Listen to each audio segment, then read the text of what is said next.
단비가 내렸습니다. 이제 더위의 끝도 보이기 시작합니다. 더위를 이기며 예배에 나오신 성도 여러분에게 하나님의 은혜의 단비가 임하시기를 간절히 바랍니다. 여러분, 길을 걸어가는 사람들을 보면 저마다 손가방을 들었거나 어깨에 가방을 메었거나 아니면 쇼핑백이나 심지어는 검정 비닐봉지라도 들고 가는 사람들을 볼 수가 있습니다. 기차역이나 공항에 가면 모든 사람들이 여행길에 어깨에 가방을 메거나 또 큰 가방을 끌고 갑니다. 우리의 옛말로는 보찜, 보따리지요. 인생을 여행으로 비유한다면 누구나 인생의 여행 가방을 들고 살아갑니다. 누구나 자신의 인생에 보따리가 있다는 말입니다. 그 인생의 보따리 안에는 각자의 삶의 이야기들이 들어있고 또 사연이 들어있습니다. 아름다운 추억들이 들어있는가 하면 어두운 과거도 담겨 있습니다. 각 사람의 인생의 보따리에는 서로 다른 이야기가 담겨져 있죠. 출생의 이야기, 또 가정 배경, 성장 과정 이야기, 살아오면서 겪게 되는 수많은 사건들의 이야기들이 각각의 인생의 보따리에 이야기로 담겨져 있습니다. 누구는 자신의 삶을 글로 쓰면 장편 대하 소설이 되는 그런 사람도 있을 것이고, 또 어떤 사람은 수필처럼 읽혀지는 책이 되기도 할 것입니다. 그 삶의 이야기를 노래로 만들면 오페라나 뮤지컬로 만들 수 있는 그런 삶의 이야기가 있는 사람이 있는가 하면 한 곡의 트로트, 네 박자 인생이라는 노래 가사처럼 만들어 부를 수 있는 그런 이야기가 있을 것입니다. 인생의 보따리 안에는 이야기만 있는 것이 아니라 사연이 있습니다. 이 세상의 모든 사람들 중에 사연이 없는 사람은 아무도 없습니다. 여러분, 이야기와 사연은 다른 것입니다. 사연이라는 말의 국어사전의 뜻을 찾아보면 복잡하게 얽힌 일의 앞뒤 사정이나 그 내용이라고 설명하고 있습니다. 그래서 사연이라는 말을 사용할 때 보면 평범한 이야기에 사연이라는 말을 쓰지 않고 기가 막힌 사연, 답답한 사연, 안타까운 사연, 슬픈 사연, 이런 식으로 사연이라는 단어를 사용해서 표현합니다. 어떤 사람은 인생의 보따리 안에 엉킨 실타래처럼 어디서 어떻게 풀어야 할지 모를 사연들이 가득한 사람들도 있을 것입니다. 사실 인생에서 이런 사연들 때문에 괴로워하고 답답해하고 슬퍼하고 불행을 느끼며 우리는 살아갑니다. 사연은 풀어야 할 삶의 이야기입니다. 그 사연을 풀지 않고 살아가면 그 사연으로 인해서 사람은 병이 듭니다. 육체의 병만 드는 것이 아니라 더 심각한 것은 마음의 병이 드는 거죠. 그 사연으로 인해서 잠 못 이루기도 하고, 그 사연 때문에 괴로워하기도 하고, 그 사연 속에 어떤 일 때문에 상처를 받았다고 아파하기도 하고, 견딜 수 없어 고통스러워하기도 하고, 미쳐버릴 것 같아 펄펄 뛰기도 하고, 죽을 것 같다고 극단적인 생각을 하기도 합니다. 사연을 풀어야 인생이 행복해집니다. 본문 말씀은 사도 바울이 주 60년경 로마 감옥에서 빌레몬에게 쓴 서신입니다. 그 서신 중에 한 부분의 말씀이죠. 바울은 빌레몬에게 사연이 담긴 서신을 쓰고 있습니다. 빌레몬은 부유한 노예 소유주였습니다. 아마도 그는 골로새에서 많은 골로새의 교인들을 자기 집에서 이렇게 이끌고 있는 그런 지도자였던 것 같습니다. 그는 바울을 통해서 복음을 들었고 그리스도인이 되었습니다. 그가 그리스도인의 삶을 살아가게 된 것은 바울의 덕분이었다는 거죠. 그리고 그의 삶은 주위로부터 칭찬받을 만한 그리스도인의 삶을 살고 있었습니다. 한편 이 빌레몬서에 등장하는 오네시모라는 사람이 있죠.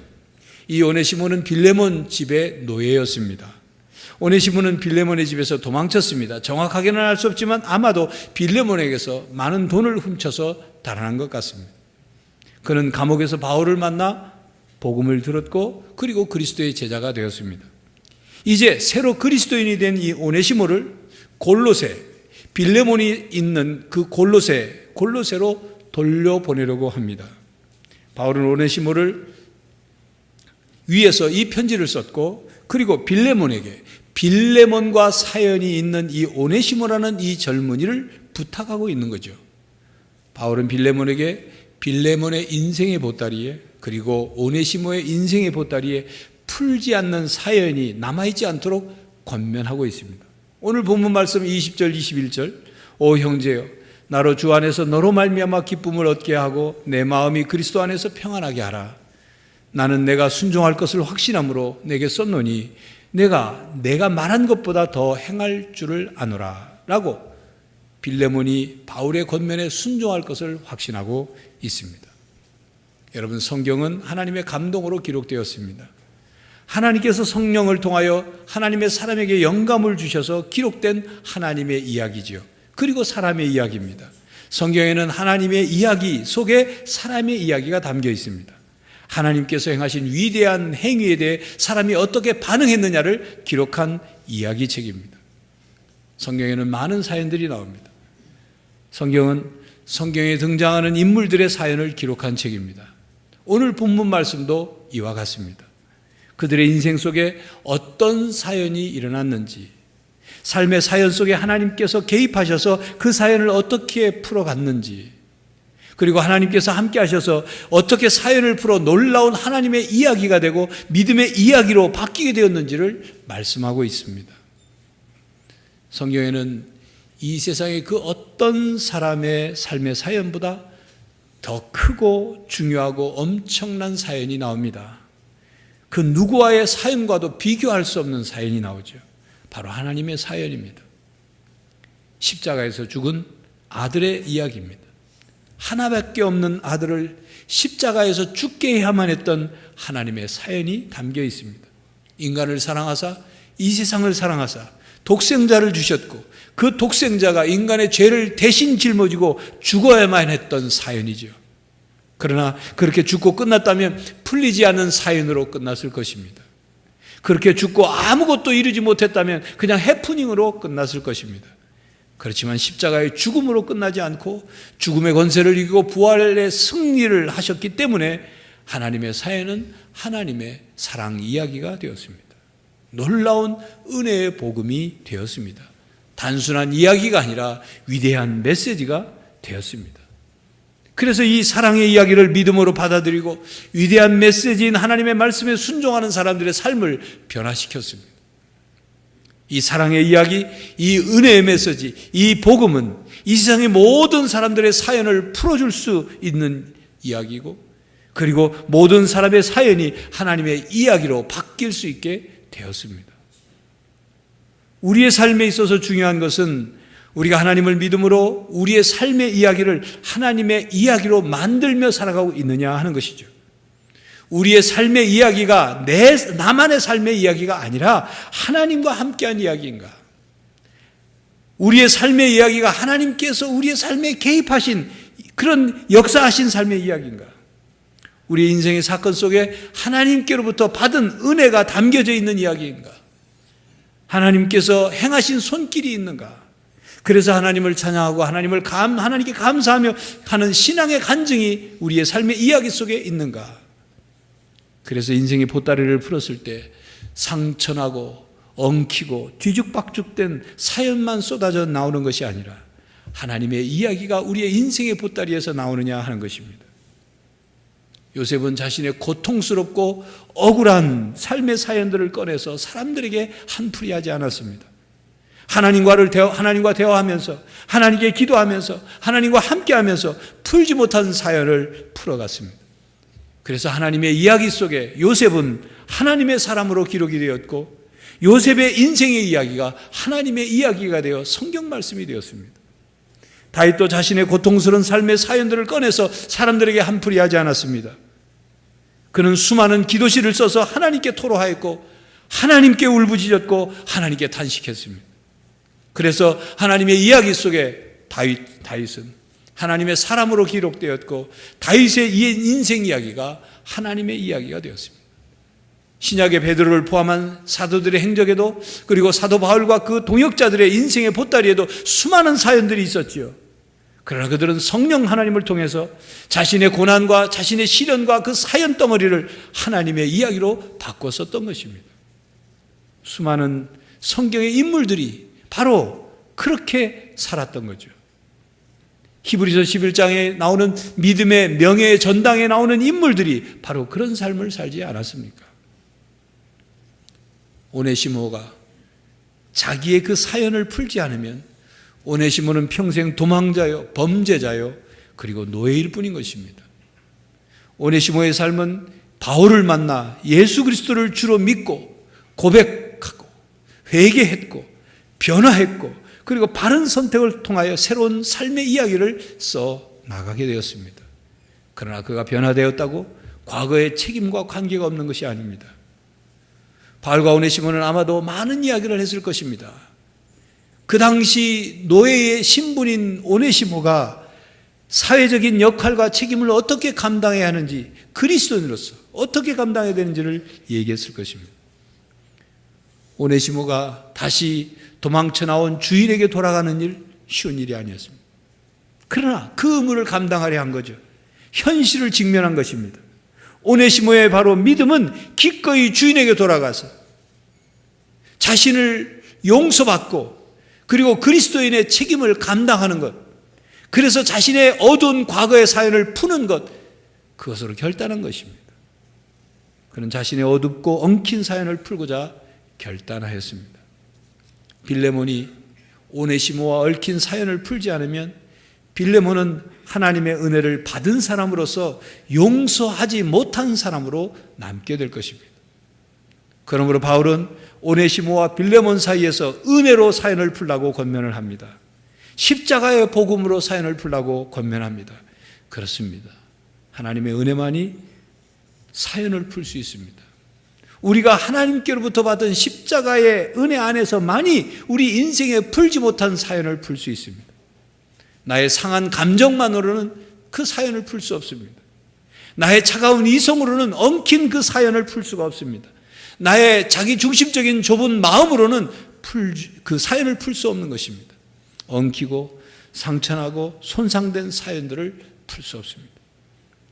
우리가 사연을 풀기 위해서는 용서해야 하고 화해해야 하고 이해해야 하고 은혜를 베풀어야 하는데, 어찌 상한 감정으로 차가운 이성으로 좁은 자기중심적인 마음으로 그 사연들을 풀 수 있겠습니까? 내가 하나님께로부터 어떻게 용서를 받았는지를 내가 안다면, 하나님의 긍휼하심이 아니면 내가 하나님의 자녀가 될 수 없고 구원받을 수 없다는 사실을 철저히 알고 있다면, 하나님의 은혜가 나에게 임하여서 내가 그 큰 사랑을 받았다는 사실을 알고 있다면 우리는 사연을 풀 수 있다 그 말입니다. 십자가의 사랑을 받은 사람이, 십자가의 용서의 은혜를 받은 사람이 자신 안에 주인으로 살아계시는 예수 그리스도의 그 진리의 십자가의 도를 따라갈 때 풀리지 않던 사연을 풀 수 있는 것입니다. 내가 받은 은혜, 내가 받은 사랑을 생각해서 사연을 풀 수 있습니다. 사연을 풀면 하나님의 은혜가 임합니다. 십자가의 사랑으로 사연을 풀면 하나님의 긍휼이 우리에게 임하고 하나님께서 우리에게 복을 주십니다. 바울은 빌레몬과 오네시모의 사건 배후에 하나님께서 역사하고 계심을 인정했습니다. 하나님은 인간의 모든 사연을 통해서 은혜를 베푸시는 하나님임을 바울은 확신했습니다. 바울은 하나님께서 모든 일을 합력하여 선을 이루시는 분임을 믿었습니다. 그래서 하나님께서 오네시모의 그 과거의 행동, 도둑질하고 도망쳤던 그 오네시모, 그가 복음을 만나게 되었고 그가 어떻게 변화되었는지 그 속에 하나님이 역사하고 계셨고, 그리고 빌레몬에게도 이 오네시모를 용서해 줌으로 신앙이 성숙되도록 하시는 하나님의 손길을, 바울은 이 오네시모를 만나, 도망자여 죄수인 오네시모를 만나 그를 변화시켜 그를 복음의 동역자로 삼게 된 모든 일들이, 그래서 많은 이들에게 유익되는 일들이 하나님께서 하는 것을 믿었던 거죠. 서로의 사연을 풀고 그것을 하나님의 이야기로 써나갈 때 하나님이 우리에게 은혜를 주시고 복을 주십니다. 성도 여러분, 여러분의 인생의 보따리에 담긴 그 풀지 못한 사연을 십자가의 사랑으로, 십자가의 은혜로 해결할 수 있기를 바랍니다. 엉키고 풀지 못한 사연을 풀면 하나님의 은혜가 임한다는 사실을 기억하시기를 바랍니다. 이번 제 휴가가 12일부터 시작됐는데 저희 큰아들 준이가 직장 휴가가 12일부터 시작되어서 12일 이제 그 월요일 근무하고 저녁부터 시작돼서 12일 저녁에 준이는 서울에서 내려오고 저희 부부는 월요일 날 아침에 인천공항을 통해서 태국으로 출국을 했습니다. 둘째 제이는 중등부 교사니까 하루 전날 11일 날 저녁에 일본 비전 트립을 출발한 거죠. 그러니까 저희 집 휴가가 다 엉킨 겁니다. 준이는 부모와 동생이 없는 텅 빈 집에서 내려와서 혼자 4일간을 휴가를 보내고 그 후에 제이가 이제 일본에서 돌아와서 3일간을 함께 보내다가 준이는 또 서울로 올라가고 그리고 제이는 혼자 3일간 집에서 집 지키다가 저희 부부가 왔죠. 휴가를 마치고 집에 돌아와 보니까 둘째 아들 제이가 엄마를 붙잡고 뭐 할 얘기가 많아요. 중등부 비전 트립, 일본 비전 트립 다녀온 얘기, 중등부 학생들이 은혜를 많이 받았다고, 또 중등부 학생들 때문에 자기가 감동받은 이야기, 또 우리가 없는 동안 또 어떻게 살림을 하면서 지냈는지, 옷 다려 입다가 다림질하다가 다림판 누른 이야기, 뭐 이런 얘기 저런 얘기를 합니다. 10일 만에 이제 아내가 돌아와서 아들에게 묻습니다. 밥은 어떻게 해결했느냐? 빨래는 어떻게 했느냐? 반찬 해놓고 간 건 다 챙겨 먹었느냐? 그러자 또 아들이 묻습니다. 태국 고모부 건강은 어때요? 태국에서 어떻게 지내세요? 대화가 오고 갑니다. 여러분, 하나님의 자녀들은 죽어서 하나님 나라에 가면 하나님 아버지를 만나 할 이야기가 많은 사람들입니다. 하나님 아버지, 그때 너무 감사했어요. 하나님, 그때 너무 행복했어요. 하나님, 그때 제 마음 다 아시죠? 하나님, 그때 내가 잘못한 것 아닌 거 맞지요? 이런 이야기, 저런 이야기로 이야기 꽃을 피울 것입니다. 그리스도인은 삶의 보따리에, 인생 보따리 속에 이 세상에서 이해되지 않았던 많은 이야기들이 담겨 있는 사람들이죠. 이 세상에 살면서 하나님 때문에, 예수님 때문에 당하고 겪은 이야기들이 많은 사람들이 그리스도인들입니다. 그래서 죽어서 하나님 나라에 가면 하나님께 물어볼 것도 많고 하나님께로부터 속 시원하게 이해되어야 할 이야기가 많은 사람들이 그리스도인입니다. 답답하여도 하나님께 순종하느라 마음속에 담아둔 이야기들, 내가 침묵해야 덕이 되고 내가 모른 척해야 화평해질 수 있기에 담아두었던 이야기들, 억울하여도 예수님 때문에 참았던 이야기들, 가슴 도려내듯 시리고 아팠지만 십자가를 붙잡고 삭혀내야만 했던 이야기들을 하나님께 이야기해야 할 것입니다. 그러면 하나님께서 그때 내가 다 한다, 내가 다 한다 라고 말씀하실 것입니다. 우리가 죽어서 하나님 나라에 가면 그때 우리는 지금 이 세상에 살면서 속 시원히 다 드러내면 좋겠지만 그것만이 인생을 잘 사는 것이 아니니까. 내가 속 시원하자고 하나님 마음 답답하게 해드리고 하나님 마음 아프게 해드리는 것이 신앙의 방법이 아닌 걸 알기 때문에, 또 그렇게 하는 것이 십자가의 복음을 따라가는 제자의 삶이 아니기에 가슴 깊숙이 담아두고 영혼 깊은 곳에 흐느껴 울면서 하나님을 만나면 다 털어놔야 되겠다고, 다 물어봐야 되겠다고, 속 시원히 다 말해야 되겠다고 기다리고 있었던 이야기들을 우리의 인생 보따리에서 꺼내서 하나님과 대화하게 될 것입니다. 하나님, 그때 내게 왜 그렇게 하셨나요? 하나님, 그때 그 사건은 도무지 제가 이해가 되지 않습니다. 내 머리는 도무지 해석이 되지 않습니다. 하나님의 뜻이 무엇인지 지금까지도 모르겠습니다. 설명 좀 해줘 보세요 라고 하나님께 묻고 말할 것입니다. 그때는 얼굴과 얼굴을 대하여 마주할 것이고 감추어진 것이 다 드러나고 숨겨진 것이 알려질 것이기 때문입니다. 이번 휴가는 태국의 김성곤 선교사 부부와 함께 했습니다. 올해가 태국의 선교사로 간 지 30년 되는 해죠. 아시는 것처럼 위암에, 김선교사님이 위암에 걸려서 위에 3분의 1을 절제하고 그리고 항암 치료를 7차까지 모두 마쳤습니다. 이 시간에 모든 소식을 다 이야기할 수는 없고 하나님의 특별하신 은혜와 또 후원교회, 그리고 특별히 우리 교회 성도님들이 기도를 많이 해주셔서 많이 회복이 됐습니다. 죽을 먹다가 요즘엔 밥을 먹기 시작하고 소화도 제대로 잘 되고 있고 기력도 많이 회복됐습니다. 이제 앞으로는 의사가 병원에 오지 말고 음식 조절을 해서 이제 조금씩 위 기능을 가라고 당부하더라 합니다. 어제 전화를 했더니 그 사이 못 참고 또 북부 치앙라이, 우리 그 맷잔이 있는 그 치앙라이에 갔다고 하더군요. 오랫동안 이제 못 돌아본 선교지들을 다시 또 돌아봐야 되나 봅니다. 이 만나서 이야기하는 중에 리왓이라는 목사님 이야기가 나왔습니다.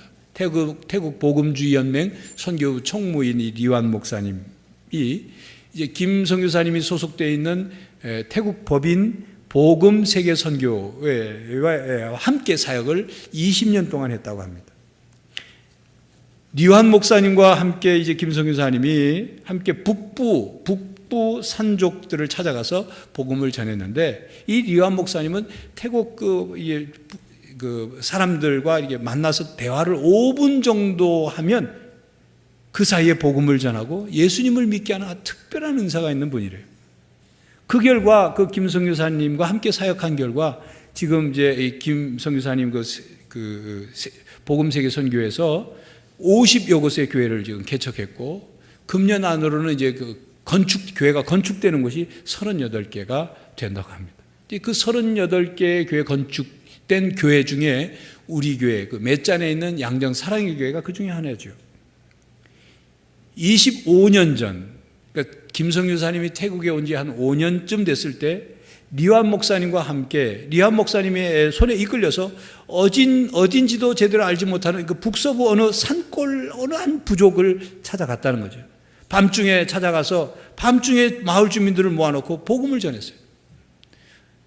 김성규 사님이 이제 태국 지리도 잘 모를 때고 밤에 찾아갔으니까 어딘지도 알지 못하는 그런 상황에 복음만 전하고 온 거예요.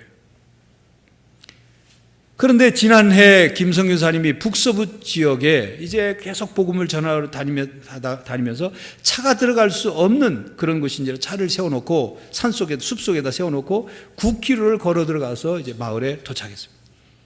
그 다음날 아침에 마을 사람들을 모아놓고 복음을 전하는데 이미 그곳에 복음을 믿고 받아들인 교인들이 있다는 거예요.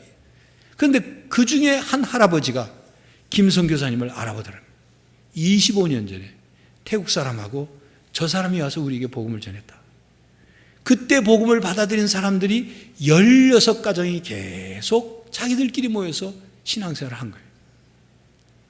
만약 김성규 사님이 다시 가지 않았다면, 김성규 사님도 그때 가서야 그때 그곳인 줄 알게 되었고, 가지 않았다면 그분들은 천국에서나 자기에게 누가 복음을 전했는지 천국에 가서나 알게 됐겠죠. 근데 얘기 중에 안타까운 사실은 그 리완 목사님이 5년 전에 돌아가셨다는 거예요. 교통사고로. 아들들이 지켜보는 가운데 횡단보도를 건너다가 차가 돌진하는 차에 그냥 두개골이 파열이 돼서 즉사를 하신 거예요. 리완 목사님과 선교사님의 선교의 열정도 참 대단하다는 생각을 했지만 그 얘기를 듣는 순간 왜 하나님이 그렇게 하셨을까? 그 리완 목사님을 더 살게 놔두시면 더 많은 복음도 전할 텐데 왜 그렇게 처참하게 돌아가게 하셨을까? 이해가 되지 않는 거죠.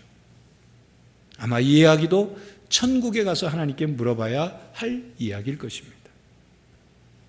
모든 사람은 세상에 살면서 자신의 인생의 보따리에 담긴 인생 이야기를 하나님께 꺼내놓고 하나님 앞에서 심판받아야 될 때가 올 것입니다. 그때 우리가 하나님과 함께한 하나님의 이야기가 많이 있어야 합니다. 사람들은 자신의 모습과 상태에 따라 자신의 삶의 이야기를 만들어갑니다. 우울한 사람은 우울한 삶의 이야기를 만들며 살고, 어두운 사람은 어두운 이야기를 만들며 살고, 삐딱한 사람은 삐딱한 이야기를 만들며 살고, 망가진 사람은 망가진 이야기를 삶의 이야기로 만들어 살아갑니다. 사연을 풀지 못하고 사는 사람은 또 다른 엉킨 실타래 같은 사연을 만들며 살아갑니다. 그리스도인들은 역사와 세상 속에서 살아가면서 복음으로 인생길을 걸어가는 사람들입니다. 십자가의 열쇠로 자신의 인생의 문들을 하나씩 열어가는 사람들이죠. 그래서 만나는 사람들과 겪는 사건들과 그리고 풀지 못한 사연들을 하나님의 이야기로 만들어가는 사람들이 그리스도인입니다. 우리가 십자가의 은혜로 살아갈 때, 우리가 십자가의 진리로 살아갈 때, 비록 우리의 인생 이야기가 성경에 기록되지는 않지만 분명 우리의 이야기는 하나님의 이야기가 되고 하나님께서 이 세상을 구원하시고 변화시켜 가시는 하나님의 이야기 중에 한 부분이 우리의 삶의 이야기가 될 것입니다. 성도 여러분, 여러분의 인생의 보따리 안에는 무엇이 들어 있습니까? 여러분의 인생의 보따리를 펼치면 그 속에서 무엇이 나올 것 같습니까? 아름다운 이야기들이, 재미있는 이야기들이, 은혜스러운 이야기들이 하나님의 이야기가 되고 믿음의 이야기 되어서 나올 것 같습니까? 아니면 풀지 못한 사연들이 쏟아져 나올 것 같습니까?